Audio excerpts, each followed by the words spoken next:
وسلم دائما أبدا على حبيبك خير الخلق كلهم محمد سيد الكون للناس على الله حجة بعد الرسل وكان الله عزيزا حكيما صدق الله العظيم اللهم صل على محمد وعلى آل محمد وبارك وسلم رب اشرح لي صدري ويسر لي أمري واحلل عقدة من لساني يفقهوا قولي واجعل لي وزيرا من أهلي آمين يا رب العالمين۔ ناظرین کرام السلام علیکم ورحمۃ اللہ وبرکاتہ۔ امید آپ خیر عافیت سے ہوں گے۔ اللہ تعالیٰ سے دعا ہے کہ آپ جہاں کہیں بھی ہوں اللہ تعالیٰ آپ سب کو ہم سب کو اپنے حفظ و امان میں رکھے، عافیت اور سلامتی عطا فرمائے۔ ماہ ربیع الاول کے تعلق سے خصوصی نشریات آپ ملاحظہ فرمانے کیوں ٹی وی پر، اور اس وقت ہمارا یہ خصوصی پروگرام ہے ہمارے چند طلبہ اور ساتھیوں کے ساتھ جو ہم آپ کی خدمت میں پیش کر رہے ہیں درس قرآن کے عنوان سے۔ بہت عمدہ ایک ترتیب معین کی گئی ہے۔ اللہ کے رسول مکرم صلی اللہ علیہ وسلم پر جو قرآن کریم نازل ہوا، قیامت تک کے لیے انسانیت کی امامت اور رہنمائی وہ کرتا رہے گا، اور ان نشریات میں یہ خاص سیگمنٹ بھی ہے درس قرآن کے عنوان سے۔ آج انشاءاللہ تعالی ہم سورۃ النساء کی آیت نمبر 165 کا مطالعہ آپ کے سامنے رکھیں گے۔ البتہ ہمارے ساتھ ہمارے نوجوان ساتھی بھی، طلباء بھی اس نشست میں موجود ہیں، انہیں بھی ہم پروگرام میں شامل کرتے ہیں۔ السلام علیکم ورحمۃ اللہ وبرکاتہ۔ ماشاءاللہ خیریت سے ہیں آپ لوگ؟ جی ناظرین کرام، انشاءاللہ ہمارے طلباء اور ساتھیوں کو بھی اس پروگرام میں اپنے ساتھ ہم شامل رکھیں گے۔ سورہ نساء کی آیت نمبر 165 کی ابتدا میں تلاوت کی گئی۔ سب سے پہلے آپ کے سامنے اس کا ہم ترجمہ رکھتے ہیں۔ سورۃ النساء کی آیت نمبر 165 ہماری زیر مطالعہ ہے۔ اللہ سبحانہ و تعالیٰ نے ارشاد فرمایا رسولا مبشرین و منذرین، اللہ تعالیٰ فرمانے ہم نے رسولوں کو بھیجا مبشرین بشارت دینے والا بنا کر، و منذرین انذار کرنے والا ڈرانے والا بنا کر۔ ڈرانے سے کیا مراد ہے آگے ہم بات کریں گے۔ آگے ارشاد ہوا لِأَلَّا يَكُونَ لِلنَّاسِ عَلَى اللَّهِ حُجَّةٌ بَعْدَ الرُّسُلِ، تاکہ لوگوں کے پاس اب رسولوں کے آ جانے کے بعد کوئی حجت باقی، کوئی بہانہ باقی نہ رہے۔ وَكَانَ اللَّهُ عَزِيزًا حَكِيمًا، اور اللہ سبحانہ وتعالی عزیز یعنی غالب ہے، اور حکیم یعنی حکمت والا ہے۔ یہ سورہ نساء کی آیت نمبر 165 جس کا ترجمہ ہمارے سامنے آیا۔ روانی میں ایک مرتبہ میں پھر آپ کے سامنے ترجمہ رکھ دیتا ہوں۔ اللہ تعالیٰ فرما رہے ہم نے رسولوں کو بھیجا بشارت دینے والا بنا کر، انذار کرنے والی ڈرانے والا بنا کر، تاکہ اب لوگوں کے پاس رسولوں کے آ جانے کے بعد کوئی حجت، کوئی بہانہ باقی نہ رہے۔ وَكَانَ اللَّهُ عَزِيزًا حَكِيمًا، اور اللہ سبحانہ وتعالی غالب ہے اور اللہ سبحانہ وتعالی حکمت والا ہے۔ یہ تو ہو گئی سورہ نساء کی آیت نمبر 165۔ ویسے آپ کو پتہ ہے نساء کا مطلب کیا ہے؟ ہم سب کو معلوم ہے نساء کا مطلب کیا ہے؟ عورتیں۔ نساء کا لفظ ہم کہاں استعمال کرتے ہیں؟ عورتوں کے لیے۔ تو یہ سورت کا نام النساء ہے۔ قرآن حکیم میں بعض مرتبہ کوئی خاص نقطہ کسی ایک آیت میں ہوتا ہے اور اسی نسبت سے سورت کا نام بھی وہی ہو جایا کرتا ہے۔ سورۃ البقرہ ہے، بقرہ کسے کہتے ہیں؟ گائے کو، لیکن اس کا یہ مطلب نہیں کہ پوری سورۃ البقرہ میں گائے کا ذکر آ رہا ہے۔ ایک واقعہ اس کی نسبت سے سورۃ البقرہ کا نام سورۃ البقرہ۔ نساء کا مطلب عورتیں۔ تو یہ وہ سورت ہے جس میں کئی آیات میں عورتوں سے متعلقہ امور اور رہنمائی کا سامان ہمیں عطا کیا گیا، اس نسبت سے بھی سورت کا نام سورۃ النساء ہے۔ ایک تو یہ بات ہو گئی۔ اب جو آیت زیر مطالعہ ہے، آپ اور ہم جانتے ہیں کہ جب کسی آیت کریمہ کا مطالعہ کرتے ہیں، کسی سورت کا مطالعہ کرتے ہیں تو اس کا شان نزول ہوتا ہے۔ سنا ہے نا؟ اسلامیات کی پیپرز میں ہم نے پڑھا ہوگا، مدارس میں ہم پڑھتے ہیں، اسکولوں میں ہم پڑھتے ہیں۔ شان نزول سے مراد کوئی خاص سوال پیش آیا، کوئی خاص واقعہ پیش آیا، کوئی خاص سچویشن آ گئی اور اس پر اللہ تعالیٰ کی طرف سے کوئی آیت یا کچھ آیات عطا کر دی گئی تو ہم کہیں گے اس آیت یا ان آیات کا یہ شان نزول ہے۔ تو اس آیت کا بھی ایک شان نزول ہے جو ہمیں روایات احادیث میں اور تفسیر میں ملتا ہے۔ وہ کیا ہے؟ یہود نے یہ کہا کہ بھئی تورات تو موسیٰ علیہ السلام کو لکھی ہوئی تختیوں میں ایک ہی مرتبہ مل گئی، ایک ہی دفعہ مکمل تورات لکھی ہوئی تختیوں میں مل گئی، یہ کیسے رسول ہیں؟ وہ اعتراض کرتے تھے معاذ اللہ، بھئی یہ کیسے رسول ہیں جن کو تھوڑا تھوڑا کر کے قرآن عطا ہو رہا ہے، 2 آیات کبھی آ رہی، 1 آیت کبھی آ رہی۔ یہ ایک اعتراض بھی ان لوگوں نے رکھا۔ اس اعتراض کے مختلف مواقع پر قرآن کریم میں جوابات دیے گئے ہیں۔ ابھی جب مطالعہ کریں گے تو ایک جواب ہمارے سامنے یہ بھی آئے گا کہ پیغمبر آئے ہیں صلی اللہ علیہ وسلم، تو پیغمبر کا کام ایک دفعہ پہنچا کر چلے جانا نہیں ہوتا، بلکہ لوگوں کی رہنمائی، لوگوں کی ہدایت، لوگوں کو سمجھانا، کوئی سوال پیش آ گیا اس کا جواب دینا، دینا, کوئی مسئلہ پیش آ گیا اس کی ہدایت دینا, کوئی رہنمائی کا سامان کرنا, کوئی واقعہ پیش آ گیا اس سے متعلق ہدایت دینا. اور کیونکہ پیغمبروں کو لوگوں کو ہدایت پہنچانی ہے, ان کی ذہن سازی کرنی ہے, ٹھیک ہے, ان کے اٹھتے ہوئے سوالات کے جوابات دینے, کوئی نیا مسئلہ پیش آئے گا تو رہنمائی دینی ہے, تو اللہ تعالیٰ نے تھوڑا تھوڑا کر کے قرآن حکیم رسول اکرم صلی اللہ علیہ وسلم کو عطا فرمایا, تاکہ وہ اپنی نبوی زندگی کی جو ذمہ داریاں ہیں, رسالت والی جو ذمہ داریاں, ان کو انجام دے سکیں. اب سوال یہ آ سکتا ہے کہ رسالت والی ذمہ داریاں کیا ہیں, نبوی ذمہ داریاں کیا ہیں؟ ان کا بیان ہے جو اس آیت میں ہمارے سامنے آئے گا. بات سمجھ آ رہی؟ ہم نے ترجمہ کر لیا آیت کا, سورۃ النساء کی آیت نمبر 165 ہے, اور ہم نے پہلی بات سمجھی اس کا شان نزول کی بات کے بعد ہم نے ذکر کیا کہ اس آیت کریمہ میں پیغمبروں کی جو دینی ذمہ داریاں یا نبوی ذمہ داریاں ہیں, رسالت کے حوالے سے ذمہ داریاں, ان کا ذکر ہمارے سامنے آ رہا ہے. تو اب تک دو باتیں ہم نے کی ہیں, نمبر 1 ترجمہ کیا, نمبر 2 ہم نے شان نزول کو سمجھا. اب ہم تیسری بات کی طرف جا رہے کہ اس آیت میں پیغمبروں کی ذمہ داری کا بیان آ رہا ہے. اچھا ایک بات ایڈ کر لیں, وہ بعد میں بھی عرض کروں گا انشاءاللہ. پیغمبروں کی ذمہ داریاں بہت ساری ہیں. ایک ان کی بنیادی ذمہ داریوں کا بیان قرآن پاک میں آتا ہے, اور ایک ان کی تکمیلی ذمہ داریوں کا بیان آتا ہے. کتنی باتیں ہو گئیں؟ 2. ایک پیغمبروں کی بنیادی ذمہ داریاں ہوا کرتی ہیں, اور ایک پیغمبروں کی تکمیلی ذمہ داریاں ہوا کرتی ہیں. اس آیت میں بنیادی ذمہ داریوں کا ذکر آ رہا ہے, جو تمام رسولوں کے ذمہ کام تھا, اس کا بیان اس مقام پر آ رہا ہے. اس وضاحت کے بعد اب آئیے ایک ایک لفظ پر ہم کلام کرتے ہوئے اس آیت کریمہ کو سمجھنے کی کوشش کرتے ہیں. سورہ نساء آیت نمبر 165 ارشاد ہوا, رسولم مبشرین و منذرین, اللہ تعالیٰ نے رسولوں کو بھیجا مبشر یعنی بشارت دینے والا بنا کر, مبشرین و منذرین انذار کرنے والا بنا کر. انذار کا ایک ترجمہ کیا ہے؟ ڈرانے والا. عجیب لگتا ہے لیکن اس کو ہم سمجھیں گے انشاءاللہ تعالی. اللہ تعالیٰ نے رسولوں کا سلسلہ قائم کیا, آدم علیہ السلام سے لے کر رسول اکرم صلی اللہ علیہ وآلہ وسلم تک 1.25 لاکھ کے قریب انبیاء اور رسول زمین پر تشریف لائے, انسانوں کے لیے رہنمائی کا سامان کرنے کے لیے, اور اللہ تعالیٰ کی عطا کردہ ہدایت بندوں تک پہنچانے کے لیے. یہ بات تو معروف ہے. یہاں ایک خاص ذمہ داری بیان ہو رہی ہے, مبشر بشارت دینا, اور منذرین انذار کرنا. بشارت کا مطلب خوشخبری سنانا, گڈ نیوز انگلش میں کہا جائے گا, اور انذار کا مطلب ڈرانا, وارن کرنا. بہت سارے امور میں سے یہ پیغمبروں کی 2 بنیادی ذمہ داریاں ہیں. اب سوال ہے, بشارت کن کے لیے ہوگی اور انذار کن کے لیے ہوگا؟ یعنی خوشخبری کن کو سنائی جائے گی اور ڈرایا کن کو جائے گا؟ اب یہ 2 باتیں ہیں. جو لوگ رسولوں کی دعوت قبول کر لیں اور اللہ تعالیٰ کی بندگی پر آ جائیں اور اللہ کے دین کے تقاضوں پر عمل کرنا شروع کر دیں, ان کے لیے کیا ہے؟ بشارت ہے. اللہ تعالیٰ کی رضا انہیں ملے گی, اللہ تعالیٰ کی جنت انہیں ملے گی, ہمیشہ کی زندگی کی نعمتیں ان کو ملیں گی. اللہ تعالیٰ ہم سب کو عطا فرمائے. یہ بشارت والی بات ہو گئی. دوسری بات کیا ہے؟ منذرین, انذار کرنے والا یعنی ڈرانے والا بنا کر. ڈرانے سے کیا مراد ہے؟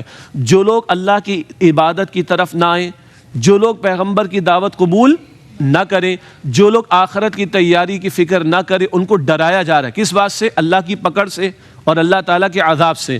اچھا دنیا میں بھی نافرمان قوموں پر اللہ کا عذاب آیا, البتہ سب سے بڑا عذاب نافرمانوں کے لیے کہاں ہے؟ آخرت میں. تو پیغمبروں کا یہ بھی کام کہ لوگوں کو ڈرایا جائے. کس سے؟ اللہ تعالیٰ کے عذاب سے. ڈریں گے تو بچنے کی کوشش کریں گے نا, ڈر پیدا ہوگا تو بچنے کی کوشش کریں گے. مثال کے طور پر بڑے شہروں کی بات کریں, ٹریفک سگنل ریڈ لائٹ ہے, کراس کرتے ہیں. اب تو سب کو پتہ ہے چالان کرتا ہے, اور بڑا لمبا چوڑا حساب کتاب ہو گیا, تو بندے کو ڈر ہوتا ہے کہ اگر یہ میں کراس کروں گا تو میرا چالان ہو جائے گا. ایسے ہی ہے نا, تو کراس نہیں کرتے. آپ نے سنا ہوگا اخبارات میں سیاست دان بھی کہتے ہیں یہ ہماری ریڈ لائن ہے, حکمراں بھی کہتے ہیں یہ ہماری ریڈ لائن ہے. تو ریڈ لائن کو کراس نہیں کرتے نا بھائی, ریڈ سگنل کو کراس نہیں کرتے نا. تو اللہ تعالیٰ فرماتا ہے میری بھی ریڈ لائنز ہیں. کیا فرماتا ہے اللہ؟ میری بھی ریڈ لائن ہے. تو میرے احکامات کو توڑو گے تو چھوڑوں گا نہیں تمہیں میں, تو میری نافرمانی کرو گے تو میں تمہیں عذاب دوں گا. تو پیغمبر بندوں کو اللہ تعالیٰ کی ریڈ لائن سے ڈراتے ہیں کہ دیکھو اگر یہ ریڈ لائن کراس کرو گے تو اللہ کا عذاب آئے گا. اب جیسے میں نے سگنل کہا, ریڈ لائن, فوراً آپ کو بات سمجھ میں آ گئی نا, شروع ہو گئی. ضروری ہے, حدیث شریف میں آتا ہے کلم الناس علی قدر عقولہم, لوگوں سے کلام کرو ان کی عقل کے مطابق. تو آج کل یہ ایگزامپل دی تو بات سمجھ میں آ گئی. تو پیغمبروں کی 2 بنیادی ذمہ داری یہاں پر آئی, بشارت دینے والے بنا کر بھیجے گئے اور انذار کرنے والے بنا کر بھیجے گئے۔ بشارت کا مطلب خوشخبری سنانا، انذار کا مطلب ڈرانا۔ یہ بات واضح ہو گئی۔ یہ ایک حصہ ہوا آیت کریمہ کا۔ رسولا مبشرین و منذرین، اللہ تعالیٰ نے رسولوں کو بھیجا بشارت دینے والا بنا کر اور انذار کرنے والا بنا کر، اللہ تعالیٰ کے عذاب سے ڈرانے والا بنا کر۔ اچھا، یہ کام پیغمبر کیوں انجام دے رہے ہیں؟ تاکہ آگے فرمایا لِأَلَّا يَكُونَ لِلنَّاسِ عَلَى اللَّهِ حُجَّةٌ بَعْدَ الرُّسُلِ، تاکہ لوگوں کے پاس اب رسولوں کے آ جانے کے بعد اللہ کے مقابلے میں اللہ کے سامنے پیش کرنے کے لیے کوئی حجت، کوئی بہانہ نہ بچے، کوئی ایکسکیوز نہ رہے۔ کیوں اللہ تعالیٰ نے رسولوں کو بھیجا؟ تاکہ لوگوں پر اتمام حجت ہو جائے۔ کیا ہو جائے؟ اتمام حجت ہو جائے۔ کیا مطلب ہوتا ہے اس کا؟ کہ کل کوئی بہانے نہ بنائے، یا اللہ ہمیں تو پتہ ہی نہیں تھا کہ تیری عبادت بھی کرنی تھی، ہمیں تو معلوم ہی نہیں تھا کہ کوئی آخرت بھی تھی۔ نہیں، یہ بہانے نہیں چلیں گے۔ یہ انگلش میں کہتے ہیں لیم ایکسکیوز۔ کیا کہتے ہیں؟ یہ لیم ایکسکیوز نہیں چلے گا، یہ بہانے بازی قیامت کے دن نہیں چلے گی، ہمیں تو پتہ ہی نہیں تھا۔ آپ سوچیں، آج کوئی ریڈ سگنل کراس کر دے اور آگے سے پولیس والے بھائی کہیں کہ چلو تمہارا چالان کاٹا جائے گا، وہ کہے گا مجھے تو پتہ ہی نہیں تھا۔ تو پتہ ہے وہ پولیس والے بھائی کیا کہیں گے؟ جب موٹر سائیکل تم نے چلانا شروع کی تھی، جب گاڑی تم نے چلانا شروع کی تھی، تمہیں رولز اینڈ ریگولیشنز کو سمجھنا چاہیے تھا نا، تمہیں قانون کو سمجھنا چاہیے تھا نا۔ وہ جی میرے پاس تو ٹائم ہی نہیں تھا، تو آگے سے ہو گیا کہ تم نے گاڑی کیوں چلائی بھائی، پھر تم نے موٹر سائیکل کیوں چلائی؟ تو یہ بہانہ نہیں چلتا نا۔ ایسے ہی سمجھ لیجئے، اللہ تعالیٰ نے رسولوں کو بھیجا، اللہ تعالیٰ نے کتابیں بھی نازل فرمائی تاکہ لوگوں کے پاس کوئی بہانہ نہ بچے۔ تو یہ ایک بڑا مقصد ہے، رسول کیوں بھیجے جا رہے ہیں، یہ نظام رسالت کا سلسلہ کیوں قائم کیا گیا، یہ کتابوں کا سلسلہ کیوں قائم کیا گیا، یہ نبیوں کو، رسولوں کو اللہ تعالیٰ نے کیوں بھیجا؟ تاکہ لوگوں کے پاس کل روز قیامت اللہ تعالیٰ کے سامنے پیش کرنے کے لیے کوئی بہانہ، کوئی عذر، کوئی ایکسکیوز باقی نہ بچے۔ اب اس میں تھوڑی سی تفصیل ہے۔ دیکھیے، اللہ تعالیٰ نے ہم سب کو جب پیدا کیا نا، تو اللہ نے اپنی روح میں سے بھی کچھ پھونکا ہے۔ اللہ تعالیٰ کا تعارف ہماری فطرت میں موجود ہے۔ اسی طرح قرآن پاک میں ہم پڑھتے ہیں سورہ اعراف آیت نمبر 172، سورہ اعراف آیت 172 میں ہے، اللہ تعالیٰ نے سارے انسانوں کو پیدا کیا، اور حدیث مبارک ہے بخاری شریف میں، سارے انسانوں کی روحوں کو اللہ نے پیدا کیا ایک ہی مرتبہ، اور اللہ نے فرمایا الست بربکم، سورۃ البقرہ آیت نمبر 172 172، کیا میں تمہارا رب نہیں ہوں؟ ہم سب نے کہا تھا بلا اللہ تو ہمارا رب ہے۔ تو ہماری روحوں سے اللہ نے اقرار دیا، اور ہماری فطرت میں اللہ تعالیٰ کا تعارف بنیادی طور پر موجود ہے۔ نمبر 2، اللہ تعالیٰ نے انسان کو جب زمین پر بھیجا تو اللہ تعالیٰ نے انسان کو عقل اور شعور عطا کیا، دیکھنے کی صلاحیت، سننے کی صلاحیت، سوچنے کی صلاحیت اللہ تعالیٰ نے عطا فرمائی۔ اگر آپ سے میں یہ کہوں کہ جناب مثال کے طور پر آپ کے میرے سامنے یہ ٹیبلز موجود ہیں، اور یہ ٹیبل پتہ کیا ہوا تھا، میں اگر یہ کہوں بھئی کہیں سے لکڑی آ گئی اور کہیں سے لکڑی کے پیسز ہو گئے، خود بخود لکڑیاں جڑ گئیں، خود بخود وہ گول ٹیبل بھی بن گئی اور بلاک کی شکل بھی بن گئی، تو آپ کے چہرے پہ مسکراہٹ آئے گی نا؟ آپ کہیں گے سر طبیعت تو ٹھیک ہے آپ کی، کیا ہو گیا آپ کو؟ ایسے ہی کہیں گے نا؟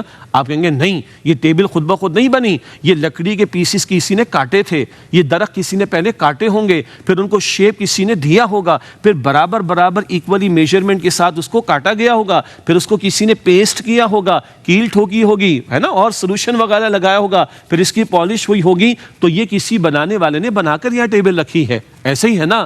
تو اللہ کے بندوں ہم یہی تو کہہ رہے ہیں کہ جب ہم یہ ٹیبل کے خود بخود بننے کے ماننے پر تیار نہیں ہیں تو کیا خیال ہے یہ زمین، یہ آسمان، یہ پہاڑ، یہ سمندر، یہ دریا، یہ درخت، یہ چرند پرند، یہ سورج، چاند، ستارے، یہ کہکشائیں، یہ گیلیکسیز، یہ انسان، یہ مخلوقات، کیا خیال ہے خود بخود پیدا ہو سکتی؟ نہیں۔ ٹیبل کو دیکھ کر پتہ چلتا ہے کسی نے اس کو بنایا ہے، تو کائنات کو دیکھ کر پتہ چلتا ہے کوئی تو ہے جو نظام ہستی چلا رہا ہے، وہی خدا ہے۔ بات سمجھ آ رہی؟ اللہ نے ہمیں روح بھی پھونکی، اللہ کا تعارف موجود ہے۔ اللہ نے عقل و شعور دیا، غور و فکر کی صلاحیت، اللہ کا تعارف معلوم کیا جا سکتا ہے۔ کائنات پر غور و فکر کر کے اللہ کو پہچانا جا سکتا ہے۔ ہاں، اللہ تعالیٰ کا احسان یہ بھی ہوا کہ اللہ نے کتابیں نازل فرمائی ان باتوں کو یاد دہانی کرانے کے لیے۔ اللہ تعالیٰ کا یہ احسان ہوا کہ اللہ تعالیٰ نے رسولوں کو بھیجا علیہم السلام ان باتوں کی یاد دہانی کرانے کے لیے، اور دنیا کی تاریخ میں ہزاروں یعنی برس گزر چکے ہیں، صدیاں گزر چکی، 1.25 لاکھ کم و بیش انبیاء رسول آئے، ایک ہی دعوت لے کر آئے۔ کیا دعوت لے کر آئے؟ اس کائنات کا ایک پیدا کرنے والا خالق اللہ ہے، وہ اللہ ہم سب کا معبود ہے، اور اس اللہ نے ہمیں زندگی دی ہے آخرت کی تیاری کے لیے۔ تمام انبیاء کی بنیادی دعوت ایک ہی ہے، یہ ہے فلسفہ رسالت، یہ ہے نظام رسالت. اس لیے کتابیں شروع ہوئی آنا, اس لیے اللہ تعالیٰ نے رسولوں کو بھیجا کہ لِأَلَّا يَكُونَ لِلنَّاسِ عَلَى اللَّهِ حُجَّةٌ بَعْدَ الرُّسُلِ, تاکہ لوگوں کے پاس اب اللہ تعالیٰ کے رسولوں کے آ جانے کے بعد کوئی حجت, کوئی بہانہ باقی نہ رہے. بات واضح ہو رہی؟ اچھا, اب ایک اہم سوال ہے. ہم تو مسلمان ہیں اور ہم مانتے ہیں کہ نبوت نبی اکرم صلی اللہ علیہ وسلم پر ختم ہو گئی. اللہ کے رسول علیہ السلام کے بعد کوئی رسول نہیں, قرآن حکیم کے بعد کوئی کتاب نہیں, اور اس امت کے بعد کوئی امت نہیں. تو آج کوئی کھڑا ہو کر کہہ تو سکتا ہے بھئی مجھے تو کتاب نہیں پہنچی, مجھے تو تعلیم نہیں پہنچی, سمجھیں. تو اب آج یہ ذمہ داری کس کے کاندھوں پر ہے؟ آج یہ ذمہ داری ہم مسلمانوں کے کاندھوں پر ہے. سمجھیں اس بات کو. کل کوئی کھڑا ہو کر کہہ دے اللہ ہمیں تو پتہ ہی نہیں تھا, تو اللہ تعالیٰ کس سے پوچھے گا؟ تو ختم نبوت ہو گئی, توجہ کیجئے گا, کیا ختم نبوت ہو گئی, کار رسالت باقی ہے, رسالت والا کام, پہنچانے والا کام باقی ہے. دیکھیے ہم کلمے کا ترجمہ کیا کرتے ہیں؟ لا الہ الا اللہ, اللہ کے سوا کوئی الہ, کوئی معبود نہیں, محمد الرسول اللہ, محمد صلی اللہ علیہ وسلم اللہ کے رسول ہے نا, اور آخری رسول ہیں. کبھی کوئی ترجمہ کرتا ہے کہ تھے, حضور دنیا سے تشریف فرما گئے نا صلی اللہ علیہ وسلم, لیکن ہم ترجمہ کیا کرتے ہیں؟ اللہ کے آخری رسول ہیں. کیا مطلب؟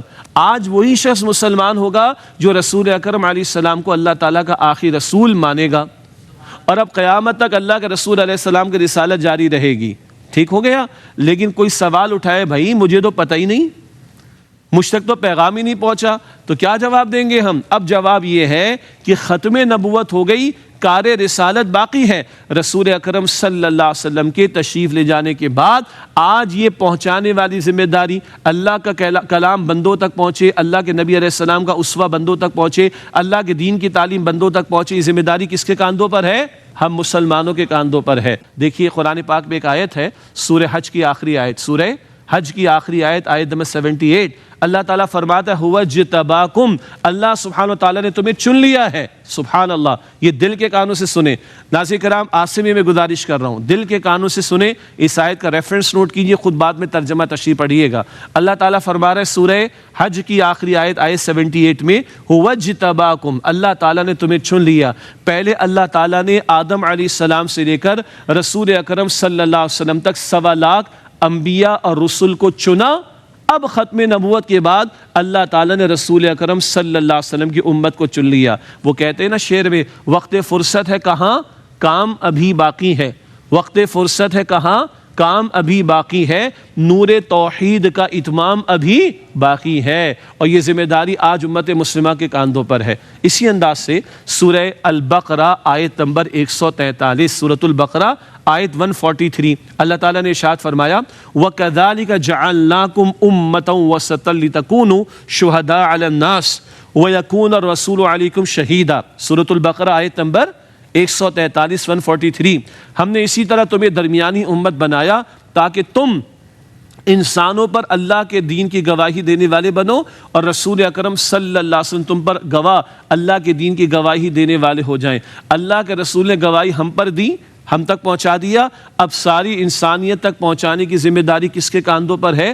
امت مسلمہ کے کاندھوں پر ہے. بات واضح ہو رہی ہے؟ اچھا, ابھی تک ہم نے 3-4 باتیں اور کیا سمجھی. اللہ سبحانہ وتعالیٰ نے رسولوں کی 2 بنیادی ذمہ داریاں بیان کی, بشارت دینا اور انذار کرنا. ٹھیک ہے, بشارت کا مطلب خوشخبری دینا, انذار کا مطلب ڈرانا. بشارت کن کے لیے ہے؟ جو اللہ تعالیٰ کی اطاعت پر آ جائیں, اللہ تعالیٰ کی عبادت پر آ جائیں, آخرت کی فکر پر آ جائیں, دین پر عمل کرنے پر آ جائیں. اور ڈراوا کن کے لیے ہے؟ جو اطاعت قبول نہ کریں, اللہ تعالیٰ کی بندگی پر نہ آئیں, پیغمبر کی دعوت کو رد کر دیں, آخرت کی تیاری نہ کریں, ان کے لیے ڈراوے کا معاملہ. ایک بات ہو گئی. دوسری بات, اللہ تعالیٰ نے پہلے دن سے اہتمام کیا. پہلے ہی انسان آدم علیہ السلام وہ پہلے نبی بھی ہیں, پہلے دن سے اللہ تعالیٰ نے انسانوں کی رہنمائی کا سامان کیا. البتہ یہ معاملہ مکمل ہوا رسول اکرم صلی اللہ علیہ وسلم پر. اب ختم نبوت کے بعد پھر ہم نے کیا سمجھا؟ اب ختم نبوت کے بعد اللہ کے بندوں تک پیغام کو پہنچانے کی ذمہ داری کس کے کاندھوں پر ہے؟ ہم مسلمانوں کے کاندھوں پر ہے. اور سچی بات, یہ امت اسی کام کے لیے کھڑی کی گئی. ہم رسولوں کے پیغام کو انسانیت تک پہنچائیں, خاتم الانبیاء علیہ السلام کے پیغام کو انسانیت تک پہنچائیں. حضور نے ہم تک پہنچا دیا, اب ہماری ذمہ داری کہ اس پیغام کو ہم دوسروں تک پہنچانے کی کوشش کریں. بات واضح ہو رہی؟ اچھا, ایک اور بات اللہ تعالیٰ نے یاد دلائی مجھے, بشارت اور انذار عام زندگی میں بھی تربیت کے اعتبار سے بڑی اہم باتیں ہیں. آپ نے اپنے والدین سے کبھی سنا ہوگا, بڑوں سے سنا ہوگا, کہتے ہیں کہ کھلاؤ سونے کا نوالا اور دیکھو شیر کی نگاہ سے. کیا مطلب؟ کبھی بچوں کو امتحانات کی تیاری کرانے کے لیے آئس کریم اور چاکلیٹ بھی پیش کی جاتی ہے, اور کبھی ابا کو نگاہ بھی ذرا رکھنی پڑتی ہے نا. تو ذرا سختی اور نرمی, یہ دونوں پہلو ضروری ہیں. اچھا, آپ قرآن پاک پڑھ جائیے, قرآن پاک میں بشارت بار بار ملے گی, جنت کا ذکر بار بار ملے گا, جنت کی نعمتوں کا ذکر بار بار ملے گا, ہمیشہ کی زندگی کی نعمت رحمت بار بار ذکر ملے گا. لیکن ساتھ ساتھ جہاں یہ بشارت کا پہلو آئے گا, انذار کا پہلو بھی آئے گا. بار بار جہنم کا ذکر آتا ہے, بار بار جہنم کے عذابوں کا ذکر آتا ہے, عذابوں کی اقسام کا ذکر آتا ہے. یہ موضوع مستقل قرآن میں چلتا ہے نا. تو بشارت اور انذار کا پہلو ایک مستقل عمل پیغمبروں کا بھی رہا, اور بشارت اور انذار کا پہلو تعلیم اور تربیت کے اعتبار سے بھی بڑا اہم ہے. کبھی ترغیب اور تشویق موٹیویشن کے ذریعے کوئی عمل کروایا جاتا ہے, اور کبھی ڈرا کر کسی عمل سے رکوایا جاتا ہے. جیسے ریڈ سگنل کراس کرو گے تو کیا ہوگا؟ چالان تو ہوگا نا. یاد آیا؟ تو عام زندگی میں بھی تعلیم کے اعتبار سے اور تربیت کے اعتبار سے یہ بشارت اور انذار دونوں پہلو بڑے اہم ہیں. آخر میں الفاظ آتے ہیں اس آیت کریمہ میں, وَكَانَ اللَّهُ عَزِيزًا حَكِيمًا, اور اللہ سبحانہ وتعالیٰ عزیز ہے اور حکیم ہے. اللہ تعالیٰ کی دو صفات یا دو صفاتی نام آتے ہیں. ٹھیک ہے, نوٹ کیجئے گا, قرآن کریم میں کئی مرتبہ آیت کے اختتام پر اللہ تعالیٰ کے کتنے صفاتی نام آتے ہیں؟ دو. الحمدللہ رب العالمین, اگلی آیت کیا ہے؟ الرحمن, وہ تو پوری آیت ہے الرحمن الرحیم. البتہ کئی مرتبہ آیت کے اختتام پر بھی اللہ تعالیٰ کی دو صفات یا دو صفاتی ناموں کا ذکر آتا ہے. اور غور کریں گے نا تو کئی مرتبہ اگر ہم غور کریں گے انشاءاللہ تو آیت میں جو موضوعات بیان ہوئے ہیں ان دونوں صفات کا اس سے بڑا گہرا تعلق ہوتا ہے. تو میں دو باتیں آپ کے سامنے رکھتا ہوں. عزیز کا ترجمہ غالب. کیا ترجمہ ہے؟ غالب, پورا اختیار رکھنے والا, ڈومیننٹ, ایبسولوٹ اتھارٹی رکھنے والا. کل اختیار اس کائنات کا کس کے پاس ہے؟ اللہ سبحانہ و تعالیٰ کے پاس. ایک بات. حکیم کا ترجمہ کیا ہے؟ حکمت والا. اللہ کے ہر کام میں حکمت ہوتی ہے, انگلش میں وزڈم بھی ہم کہہ دیتے ہیں اس کو. تو اللہ حکمت والا ہے. اچھا, دنیا میں آپ دیکھیں کسی کے پاس تھوڑا اختیار ہوتا ہے, تھوڑی گڑبڑ ہوتی. توجہ کیجئے گا. ہاں, دنیا میں تھوڑا اختیار ہوتا ہے, کسی کے پاس تھوڑی گڑبڑ ہوتی. زیادہ اختیار ہوگا تو زیادہ گڑبڑ ہوگی, اور زیادہ اختیار ہوگا تو اور زیادہ گڑبڑ ہوگی. انگلش میں کہتے ہیں authority tends to corrupt. Authority tends to corrupt and absolute authority corrupts absolutely. ترجمہ کیا ہے اردو میں؟ جہاں اختیار ہوگا گڑبڑ تو ہوگی, اور جہاں زیادہ اختیار ہوگا گڑبڑ ٹھیک ٹھاک ہوگی. لیکن اللہ ہے, اللہ کے پاس پورا اختیار ہے, لیکن اللہ اپنے پورے اختیار کو حکمت کے ساتھ استعمال فرماتا ہے. اللہ کے تمام فیصلوں میں حکمت اور وزڈم ہوا کرتی ہے. بات واضح ہو رہی؟ اگلی بات, اللہ تعالیٰ اس آیت کریمہ میں جو بیان فرما رہا ہے کہ رسولوں کو ہم نے بھیجا بشارت کا کام کرنے کے لیے, انذار کا کام کرنے کے لیے, تاکہ لوگوں کے پاس اب کوئی بہانہ نہ بچے کہ وہ اللہ کے سامنے ایکسکیوز پیش کریں. آخر میں اللہ فرما رہا ہے اللہ غالب ہے, اللہ کے پاس پورا اختیار ہے. آج اللہ کے رسولوں کی تعلیم سے, آج رسول اکرم علیہ السلام کی تعلیم موجود ہے. آج جو رسول اکرم علیہ السلام کی تعلیم سے فائدہ نہیں اٹھا رہا, آج جو قرآن کریم کی تعلیم سے فائدہ نہیں اٹھا رہا, آج جو اللہ تعالیٰ کے پیغمبر کی دعوت پر لبیک نہیں کہہ رہا, تو اللہ کو پورا اختیار ہے کہ اللہ اس کی پکڑ کر لے. لیکن اللہ حکیم ہے, فوراً نہیں پکڑتا, اللہ مہلت دیتا. اس میں بھی حکمت ہے تاکہ جو سنبھلنا چاہے وہ سنبھل جائے, جو ہدایت پر آنا چاہے وہ ہدایت پر آ جائے. اور دوسری بات, اللہ تعالیٰ پورا اختیار رکھتا ہے, جو اس دعوت کو قبول کر لے گا, جو پیغمبر کی دعوت پر لبیک کہے گا, جو اللہ کی بندگی پر آ جائے گا, آخرت کے فکر پر آ جائے گا, دین پر عمل کرنے پر آ جائے گا, اللہ تعالیٰ کا پورا اختیار ہے کہ ان کو اللہ عطا فرمائے گا اپنی رحمتیں بھی اور اپنی نعمتیں بھی. اور جو اللہ عطا فرمائے گا, جس شان کے ساتھ عطا فرمائے گا, وہ پوری حکمت کے ساتھ عطا فرمائے گا کہ اس کے فرما بردار بندے خوش ہو جائیں گے. تو غور کیجئے گا, اللہ کا پورا اختیار ہے. اس میں ڈراوا کن کے لیے؟ نافرمانوں کے لیے, کہ تمہاری پکڑ ہوگی, تم بچ نہیں سکتے. اور اس میں خوشخبری کن کے لیے؟ فرما برداروں کے لیے. آج اللہ کے پیغمبر کی دعوت قبول کرو اور عمل کرو گے, تھوڑی بہت مشقت آئے گی, پریشان نہ ہونا. اللہ تعالیٰ کا پورا اختیار ہے کہ وہ تمہاری مدد بھی فرمائے گا اور تمہیں بہترین انعامات سے نوازے گا. اور حکیم ہے, اللہ اپنے پورے اختیار کو حکمت کے ساتھ استعمال فرماتا ہے. ناظرین کرام, الحمدللہ یہ سورہ نساء کی آیت نمبر 165 درس قرآن کی روشنی میں QTV کی خصوصی نشریات کے ذیل میں ہمارے آپ کے سامنے آئیں.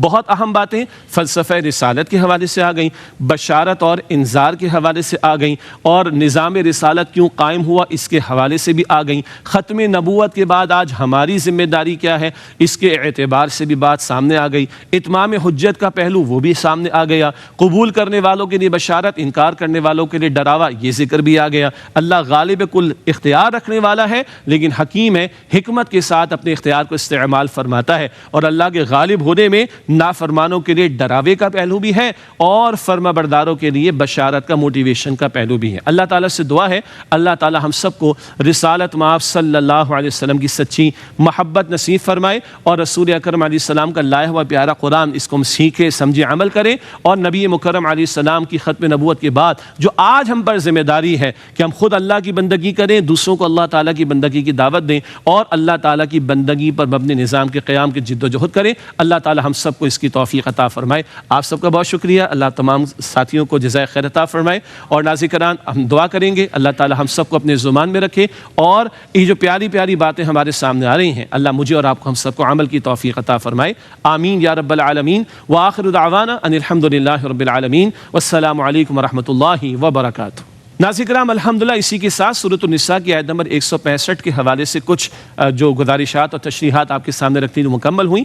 اب پروگرام کا ایک بڑا اہم حصہ اور وہ ہے افہام و تفہیم کے حوالے سے, سوال و جواب کے حوالے سے. یقیناً ان تشریحات کے بعد ہمارے نوجوان ساتھیوں کے ذہنوں میں کچھ سوالات تو آئے ہوں گے, تو چلتے ہیں ان کی جانب اور ان سے دریافت کرتے ہیں کہ کیا سوالات ان کے ذہن میں اٹھیں اور ان کے جوابات کی ہم کوشش کریں گے انشاءاللہ تعالیٰ. تو چلتے ہیں پہلے سوال کی طرف. جی پہلا سوال کس کی طرف سے آ رہا ہے؟ السلام علیکم ورحمۃ اللہ وبرکاتہ. ماشاءاللہ بہت ہی خوبصورت بیان آپ نے فرمایا اور کافی چیزوں کی نالج ہوئی. اللہ پاک نے رسول کریم صلی اللہ علیہ وسلم کو بھیجا اور بھی رسولوں کو بھیجا تو بندوں کی رہنمائی کے لیے. تو ہر کسی رسول کا جو ہے وہ ٹائم اور وقت ایک جیسا تھا یا ہر کسی رسول کا الگ الگ ٹائم تھا اور وقت تھا؟ ہاں جی, آپ کا سوال ایک اعتبار سے بہت سادہ ہے اور ایک اعتبار سے تھوڑا سا وضاحت طلب ہے. تو جہاں تک اس بات کا تعلق ہے کہ اللہ سبحانہ و تعالیٰ نے بہت سارے رسولوں کو بھیجا, ایک مشہور تعداد ہم کیا بیان کرتے ہیں 1.25 لاکھ. ایک حدیث کی روایت کی روشنی میں 1,24,000 انبیاء اور رسولوں کا ذکر ہمیں ملتا ہے. صحیح تعداد اللہ ہی کے علم ہے, مگر معروف روایت یہ موجود ہے. تو جہاں تک اس بات کا تعلق ہے کہ 1.25 لاکھ انبیاء, تو ظاہری بات ہے 1.25 لاکھ انبیاء ایک وقت میں تو نہیں آئے, ٹھیک ہے, اور صدیوں پر یہ سلسلہ تاریخ کا مشتمل ہے. اتنا ہمیں معلوم ہے کہ آدم علیہ السلام پہلے نبی ہیں اور رسول اکرم صلی اللہ علیہ وسلم آخری رسول ہیں. تو یقیناً بہت سارے علاقوں میں مختلف مواقع پر رسول تشریف لائے. البتہ اس سوال کا ایک حصہ وہ ہے دلچسپ, کیا ایک وقت میں بھی کئی انبیاء آئے ہیں؟ بالکل آئے ہیں. ایک دو مثالیں تو آپ لوگوں کو معلوم ہیں. حضرت موسیٰ علیہ السلام کے بھائی کون تھے؟ حضرت ہارون علیہ السلام, دونوں کیا ہیں؟ نبی ہیں. ایسی اور مثالیں بھی ہمیں مل جائیں گی. پھر ہمیں احادیث سے معلوم ہوتا ہے کہ بنی اسرائیل کی تاریخ میں ایک وقت میں ایک سے زیادہ انبیاء موجود رہے. تو ایک وقت میں کئی انبیاء موجود ہوں یہ ثابت شدہ بات ہے. البتہ جو 1.25 لاکھ کی تعداد ہے تو وہ ہزاروں صدیوں کا یعنی ہزاروں برسوں کا معاف کیجیے گا معاملہ ہے کہ انبیاء مختلف علاقوں میں آتے رہے. البتہ بڑا اچھا ایک نقطہ ہو جائے گا. آج ہم نے کون سی آیت کا مطالعہ کیا؟ ہاں سورۃ النساء کی آیت نمبر 165 کا, سورہ نساء آیت نمبر 165 کا. اس سے جو پچھلی آیت ہے نا, میرے سامنے قرآن پاک ہے, سورہ نساء کی آیت نمبر 164, آپ کو بڑا اچھا لگے گا, اس جواب سے آیت مل جاتی ہے. فرمایا کہ وَرُسُلًا قَدْ قَصَّصْنَاهُمْ عَلَيْكَ مِن قَبْلِ, اور وہ رسول بھی ہم نے بھیجے جن کا اے نبی علیہ السلام ہم نے آپ سے ذکر کیا اس سے پہلے. وَرُسُلًا لَمْ نَقْصُصْهُمْ عَلَيْكَ, اور وہ رسول بھی بھیجے جن کا ہم نے ذکر نہیں کیا. تو قرآن پاک میں تو 25-26 انبیاء کے نام آئے اور روایت میں کتنے تعداد آئی ہے 1.25 لاکھ. لیکن کتنے رسول کہاں آئے ہم سب پر ایمان رکھتے ہیں, ان کے ہمیں نام بھی معلوم نہیں ہے, لیکن ایک وقت میں بھی ایک سے زیادہ انبیاء موجود رہے اور 1.25 لاکھ مختلف اوقات میں مختلف علاقوں میں اللہ تعالیٰ نے انبیاء اور رسول کو بھیجا. ٹھیک ہو گیا؟ السلام علیکم ورحمۃ اللہ وبرکاتہ. وعلیکم السلام ورحمۃ اللہ. میرا یہ سوال ہے کہ آپ نے اپنی گفتگو کے اندر حضور کی ختم نبوت کے بعد کہا کہ ہمیں حضور کی ختم نبوت ہو گئی اس کے بعد ہمیں جو لوگ اس کو نہیں سمجھ پائے ان تک بھی یہ بات پہنچانی چاہیے, تو اس کو ہم کس طریقے سے پہنچا سکیں گے؟ ماشاءاللہ, بہت اچھا سوال ہے. یہ بتائیں آپ کی عمر کتنی ہے؟ میری عمر 15 سال ہے. آپ کی عمر 15 سال, ٹھیک ہے. اچھا, ہم سب کو ایک واقعہ یاد ہے جب اللہ کے رسول صلی اللہ علیہ وسلم نے خاندان والوں کو دعوت پر بلایا. اچھا, وہ لوگ تو ابھی کافر تھے, تو پہلی مرتبہ آئے, کھانا کھا کے چلے گئے, بات نہیں سنی. پھر نبی اکرم صلی اللہ علیہ وسلم نے دوسری مرتبہ بلایا, پھر کھانا ان کو کھلایا, اور پھر حضور علیہ السلام نے توحید کی دعوت کی, انہوں نے قبول نہیں کی. وہاں کون کھڑے ہوئے تھے؟ سیدنا علی رضی اللہ عنہ. پتہ کیا عمر تھی؟ معروف بات ہے, تقریباً 12 برس کی ان کی عمر تھی. تو حضرت علی رضی اللہ تعالیٰ نے عرض کی کہ میری آنکھیں دکھتی ہیں, میری ٹانگیں پتلی, میں کمزور ہوں, چھوٹا بھی ہوں, لیکن میں آپ کا ساتھ دوں گا. کیا عمر تھی بھلا؟ 12 برس کی. آپ کی کتنی ہو گئے بھائی؟ 15. تو آپ تو انشاءاللہ آگے مزید اللہ تعالیٰ آپ کو بڑھائے. اب سوال ہے کہ ہم کیا کر سکتے ہیں؟ پہلے تو یہ سنیں کہ کریں گے تو ملے گا کیا, وہ بات بھی بعد میں آ جائے گی, لیکن یہ کرنے کا تو حکم اللہ کے رسول علیہ السلام نے دیا. آپ فرما رہے کیسے کریں؟ تو حضور صلی اللہ علیہ وسلم نے فرمایا بخاری شریف کی حدیث میں, بلغوا عنی ولو آیتن, بلغوا عنی ولو آیتن, پہنچا دو میری طرف سے چاہے ایک ہی آیت ہو. ایک آیت بھی تمہیں, اور آیت کا ایک ترجمہ بات کا بھی ہو سکتا ہے, ایک بات کی بھی تمہیں سمجھ آ گئی دین کی, پہنچا دو اس کو. آپ کے بہن بھائی تو ہوں گے نا, آپ کے دوست بھی ہوں گے, آپ کے کزنس بھی ہوں گے, آپ اگر اسکول یا مدرسے میں پڑھتے ہیں وہاں پہ کچھ ساتھ پڑھنے والے بھی ہوں گے, ان سے بات چیت ہوتی ہے, 10 باتیں ہوتی ہیں. ہم لوگ کیسی کرکٹ پہ باتیں کر رہے ہوتے ہیں, سیاست پہ باتیں, ہاں یا نا, اسمارٹ فون پر باتیں کر رہے ہوتے ہیں, اور واٹس ایپ کی باتیں کرتے ہیں نا.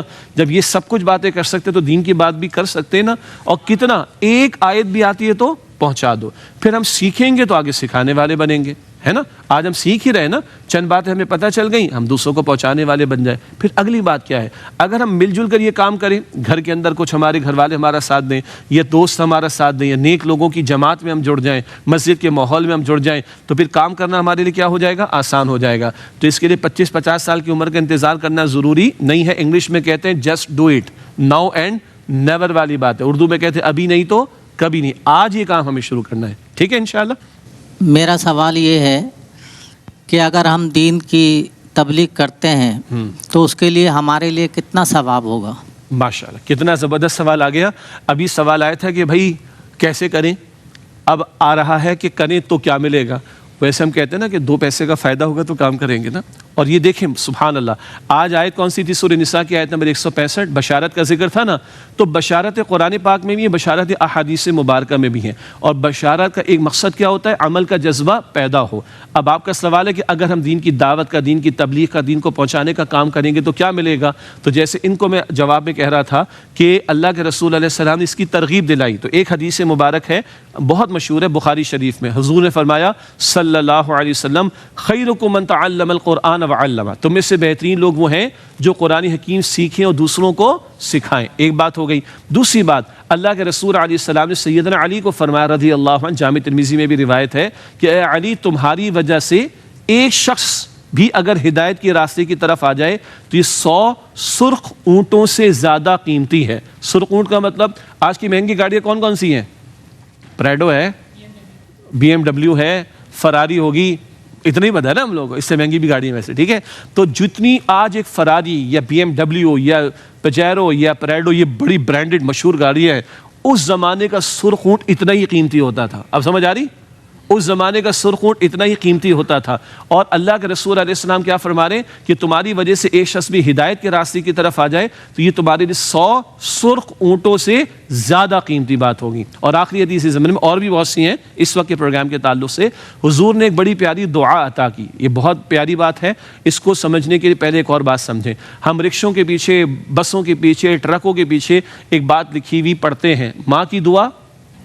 کتنی بڑی بات ہے, ماں کتنی پیاری ہستی ہے, لیکن ماں ہے, اور حضور اللہ اکبر, ماؤں سے بڑھ کر محترم صلی اللہ علیہ وسلم, ماؤں سے بڑھ کر محبوب. ہم کہتے ہیں ماں کی دعا جنت کی ہوا. اب آئیے رسول اللہ کی دعا سنیں تو کیا بڑی بات ہوگی صلی اللہ علیہ وسلم. جامع ترمذی میں روایت, رسول اللہ صلی اللہ علیہ وسلم نے فرمایا اللہ اس بندے کو تر و تازہ رکھے, خوشحال رکھے. حضور فرما رہے اللہ اس بندے کو تر و تازہ رکھے, خوشحال رکھے, جو مجھ سے کوئی بات سنے اور ایسے ہی دوسروں کو پہنچائے. مجھ سے کوئی بات سنے اور ایسے ہی دوسروں کو پہنچائے. کس کی دعا ہے؟ تو ماں سر آنکھوں پر, لیکن حضور کی دعا جن کے لیے ہزاروں بھائی قربان صلی اللہ علیہ وسلم, یہ ہے جو ان باتوں کا اجر ہمیں اللہ کے رسول صلی اللہ علیہ وسلم نے بیان فرمائے. ٹھیک ہو گیا جناب, سب کے لیے کلیئرٹی ہو گئی سوالات کی. چلیے الحمدللہ آپ سب کا بھی بہت شکریہ. آپ تمام لوگوں کو اللہ تعالیٰ جزائے خیر عطا فرمائے. انشاءاللہ آئندہ پروگرام سے بھی آپ سے ملاقات رہے گی. ناظرین آج ہم نے الحمدللہ ماہ ربیع الاول کی نسبت سے خصوصی پروگرام کیو ٹی وی کا درس قرآن، اس میں سورہ نساء کی آیت نمبر 165 کا مطالعہ کیا. رسولوں کا ذمہ داری کا پہلو سامنے آ گیا، بشارت انذار معاملہ ہمارے سامنے آ گیا. ہماری فطرت میں اللہ کا تعارف موجود مگر یاد دہانی کے لیے کتاب و رسولوں کو بھیجا جانا ہمیں سمجھ میں آ گیا. اتمام حجت ہو جائے یہ بات کلیئر ہو گئی. البتہ ختم نبوت کے بعد یہ کام کرنا اب ہماری ذمہ داری ہے، اور اللہ تعالیٰ غالب ہے، اللہ تعالیٰ حکمت والا ہے. ان دو صفات کی بھی حکمتیں ہمارے سامنے آئیں، اور آخر میں ہم نے سوالات کی روشنی میں سمجھا کہ یہ ذمہ داری ہماری ہے. ختم نبوت کے بعد یہ کام ہم نے کرنا، اور اس کی برکات اور اس کے جو اجر کے پہلو وہ بھی ہمارے سامنے آئے. اللہ تعالیٰ مجھے اور آپ کو قرآن پاک سے تعلق کی مضبوطی عطا فرمائے، اس کی ہم تلاوت بھی کریں، سمجھیں، عمل کریں، اور رسالت مآب صلی اللہ علیہ وسلم کے دست و بازو بنے. اللہ کے دین کی دعوت اور اللہ کے دین کے نفاذ کی محنت کے لیے اللہ ہمیں ہمارا تن من دھن لگانے کی توفیق عطا فرمائے. اسی کے ساتھ اجازت چاہیں گے. وآخر دعوانا ان الحمدللہ رب العالمین، والسلام علیکم ورحمۃ اللہ وبرکاتہ. مولاي صل وسلم دائما ابدا على حبيبك خير الخلق كلهم محمد سيد الكونين